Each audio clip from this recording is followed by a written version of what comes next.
Welcome to ThriveGroups. We're so glad to have you here with us this week as we kick off a new series called CAMEO. And we're talking about the night wrestler. That was Jacob when he wrestled with God. God touched his hip, pulled it out of socket, and Jacob left transformed.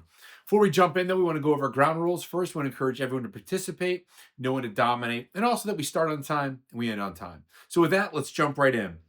First, opening question. Have you ever been in a fight? This could be a fist fight, a verbal fight, whatever, I suppose. For me, me and my buddy, we used to really be into martial arts. And so we would kind of what we called sparring, all the time. We'd kind of play fight. But it always happened that, and I remember one time specifically that we got a little aggressive and the other person would get ticked off. And then before you knew it, we were actually fighting, throwing punches, rolling around on the floor, just going at it until eventually somebody would get the other person pinned, and then we'd get up and laugh about it. So we had a lot of fun, but we did that numerous times. But what about you? Have you ever gotten in a fight with someone before? Okay, we're going to read some verses here. This is from Genesis 22, 24 through 28, and then we're going to talk about what stands out to us. So here we go. This left Jacob all alone in the camp, and a man came and wrestled with him until the dawn began to break. When the man saw that he would not win the match, he touched Jacob's hip and wrenched it out of socket. Then the man said, "Let me go, for the dawn is breaking." But Jacob said, "I will not let you go unless you bless me."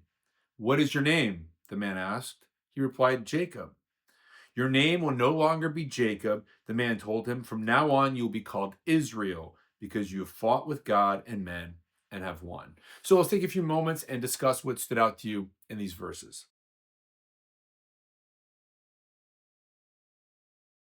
Next question. Share about a time you had a hard time sleeping because something was weighing on you. For me, it's whenever I have to have a difficult conversation with somebody. Man, if I know about something and I have to talk with them the next day, that whole night is kind of ruined for me. I kind of toss and turn, or I'll wake up throughout the night, or just kind of be anxious, waiting to get that over. So I don't enjoy it very much. Fortunately, it doesn't happen all that often, but makes me have a hard time having a good night's sleep. What about you? Anytime you have a hard time sleeping because something going on in your life? Next question is to tell about a time you felt like you were wrestling with God.